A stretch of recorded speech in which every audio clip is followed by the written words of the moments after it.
کہ اللہ مسبب الاسباب ہے، وہ اسباب کا پابند نہیں ہے، وہ اسباب کا محتاج نہیں ہے، اسباب اس کے محتاج ہیں۔ اگر یہ یقین ہے تو اللہ پر ایمان ہے، یہ نہیں ہے تو تمہارا ایمان اسباب پر ہے، وسائل پر ہے، ذرائع پر ہے، مادیات پر ہے، اللہ پر نہیں۔ اس وقت کہاں راستہ تھا؟ کوئی راستہ تھا؟ سمندر ہے اور ادھر سے لشکر آ گیا ہے۔ کلا ان معی ربی سیہدین۔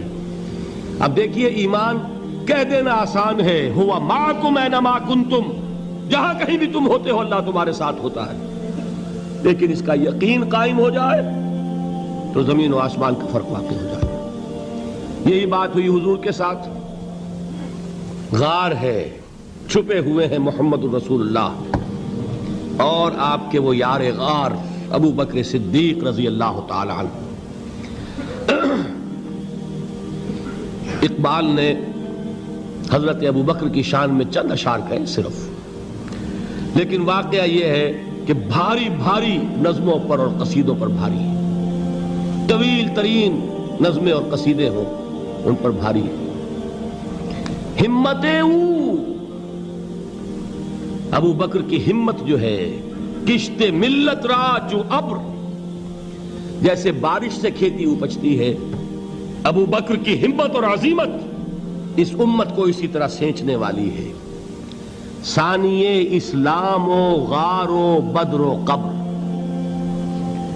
وہ دوسرے تھے اسلام میں، دوسرے پہلے کون تھے؟ انا اول المومنین، حضور فرماتے ہیں سب سے پہلا ایمان لانے والا میں، دوسرے ابو بکر۔ ویسے ہمارے ہاں یہ چلتا ہے اختلاف، حضرت علی پہلے ہیں کہ حضرت ابو بکر پہلے ہیں، لیکن اس میں بڑی خوبصورت تطبیق قائم کی ہے علماء نے اور بہت صحیح ہے۔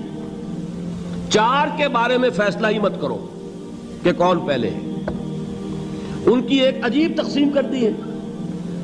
آزاد مردوں میں، بالغ مردوں میں سب سے پہلے ابو بکر، بچوں میں سب سے پہلے علی، خواتین میں سب سے پہلے خدیجہ، اور غلاموں میں سب سے پہلے زید ابن حارثہ۔ بڑی پیاری تقسیم ہے، یہ چاروں ہی پہلے ہیں، ہر ایک کے لیے اولیت ہے۔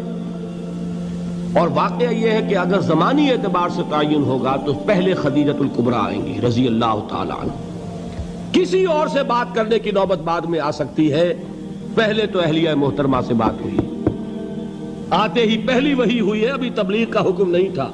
کس کو بتایا واقعہ؟ ابھی اپنی نبوت کی تبلیغ کا تو حکم ہی نہیں آیا۔ واقعہ کس کا ہے؟ وہ خدیجہ کا ہے۔ جب کہا ہے کہ خشیت علی نفسی، مجھے اپنی جان کا اندیشہ ہے، تو کیا جواب دیا خدیجہ نے رضی اللہ تعالی عنہا؟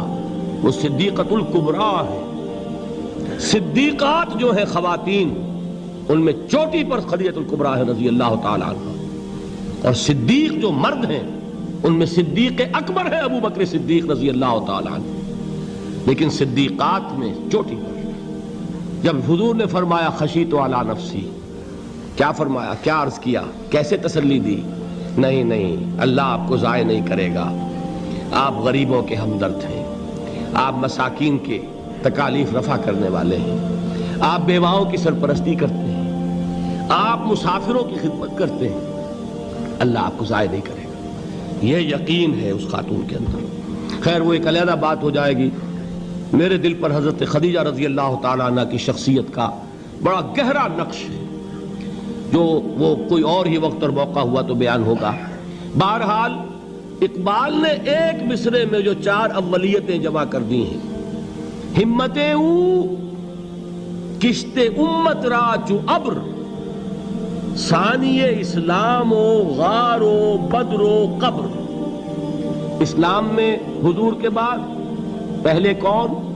ابو بکر۔ غار میں حضور کے ساتھ کون؟ ابو بکر۔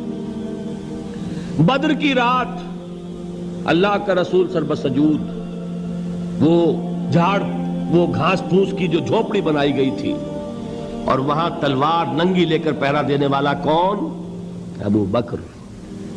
اور اس حجرہ عائشہ میں محمد کے بعد سب سے پہلے دفن ہونے والا کون؟ ابو بکر رضی اللہ تعالی عنہ صلی اللہ علیہ وسلم۔ وہ جو معاملہ میں سنا رہا تھا غار ثور کا، حضرت ابو بکر بھی حضور کے خیال سے لرز گئے ہیں. آپ کو یاد ہوگا کہ جا کر پہلے تمام جتنے سوراخ تھے انہیں بند کیا ہے. ایک سوراخ رہ گیا تھا جس کو بند کرنے کے لیے کوئی کپڑا نہیں تھا. وہاں اپنی ایڑی رکھی ہے. تب کہا ہے حضور سے تشریف لائیے, اور اپنے زانو پر حضور کو لٹایا ہے. اور وہاں کسی موذی جانور نے کاٹا ہے. حضور کی آنکھ لگ گئی تھی. اس وقت اس بل کے اندر جو بھی بچھو ہے کیا ہے واللہ عالم, اس نے کاٹا ہے. اس کی تکلیف کی وجہ سے ابو بکر کی آنکھوں سے آنسو ٹپک گئے. حضور کے چہرے مبارک پر پڑے ہیں تو حضور جاگے ہیں معاملہ کیا ہے. ایڑی نہیں ہٹائی وہاں سے, مبادا وہ جانور وہاں سے نکل کر محمد الرسول اللہ کو کوئی گزن پہنچا دے. ابو بکر کی ایڑی ہے, جس طرح چاہے کھا لے, ختم کر دے, جان نکل جائے تب کوئی آنچ آئے محمد پر تو آئے, لیکن جیتے جی نہیں. وہ ہے ابو بکر. حضور کے خیال سے اس وقت حضور نے پھر اپنا لعاب دہن لگایا ہے, اور اس سے پھر آپ کی تکلیف ختم ہوئی. جیسے خیبر میں حضرت علی کی آنکھ دکھ رہی تھی, اس کو جو شفا حاصل ہوئی ہے وہ بھی حضور کے لعاب دہن سے ہوئی. تو بہرحال اس وقت انہوں نے کہا ہے کہ اے نبی یا رسول اللہ, اگر اس وقت ان میں سے کسی نے غیر ارادی طور پر بھی اپنے قدموں کی طرف جھانک لیا تو پکڑے جائیں گے.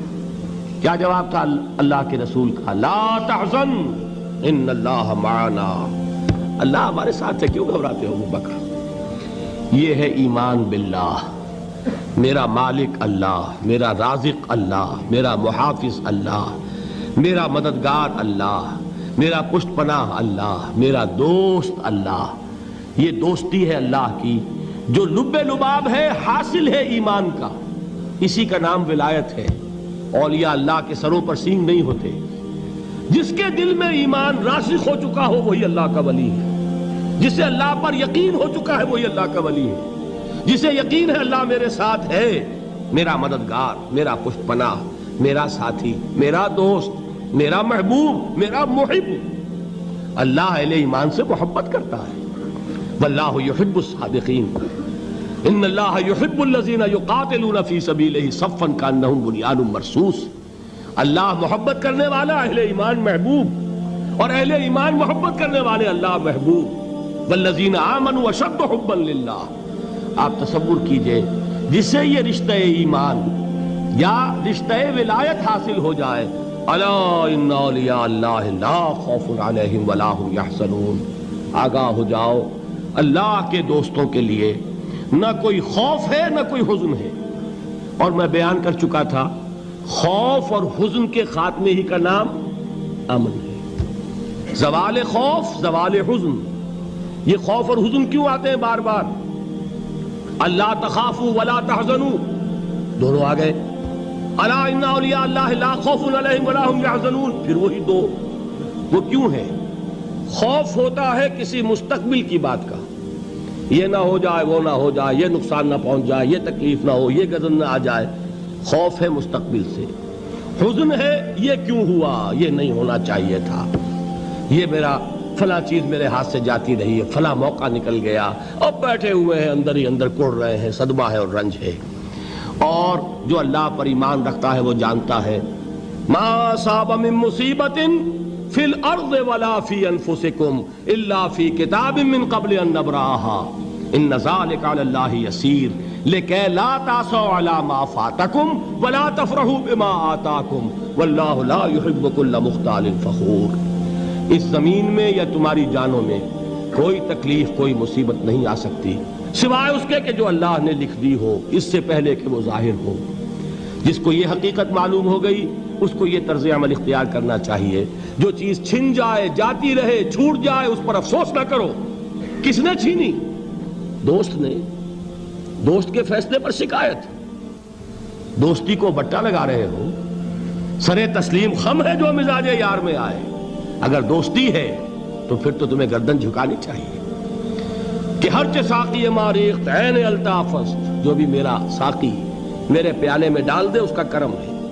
جو اس کی طرف سے آئے اس پر کوئی رنج نہیں, کوئی صدمہ نہیں, کوئی غم نہیں, کوئی شکایت نہیں, کوئی شکوہ نہیں. اور جو ہوگا وہ اس کے اذن کے بغیر نہیں ہوگا, اور اس کا اذن ہوگا تو یقیناً میرے لیے خیر ہی خیر ہے, چاہے وہ ناگوار شے ہو, بظاہر مجھے اچھی نہ لگ رہی ہو، میری شارٹ سائٹڈنس میں مجھے وہ نظر آ رہی ہے کہ میرے لیے بری ہے، لیکن قرآن نے کہا ہے عَسَىٰ أَن تَكْرَهُوا شَيْئًا وَهُوَ خَيْرٌ لَكُمْ وَعَسَىٰ أَن تُحِبُّوا شَيْئًا وَهُوَ شَرٌّ لَكُمْ وَاللَّهُ يَعْلَمُ وَأَنتُمْ لَا تَعْلَمُونَ۔ ہو سکتا ہے تم کسی چیز کو ناپسند کرو درحال کہ اسی میں تمہارا خیر ہو، اور ہو سکتا ہے تم کسی چیز کو پسند کرو درحال کہ اس میں تمہارا شر ہو۔ اللہ جانتا ہے، تم نہیں جانتے۔ جب مجھے یہ بات معلوم ہو گئی، میں نے اپنا معاملہ اللہ کے حوالے کیا۔ سپردم بے تو مایا خیش را تو دانی حساب کم و بیش را۔ اے رب، جو تو چاہتا ہے وہ ہو، تیرے علم میں جو شے میرے لیے خیر ہے وہ ہو جائے، میری کوئی پسند نہیں، میری کوئی چاہت نہیں، یہ ہے راضی برضائے رب۔ اکبر الہ آبادی نے اسے کہا ہے رضائے حق پہ راضی رہ، یہ حرف آرزو کیسا، خدا خالق، خدا مالک، خدا کا حکم تو کیسا۔ جب میں آ گیا بیچ میں، میری پسند، میری مرضی، میری خواہش، میری چاہت، یہی تو شرک ہے۔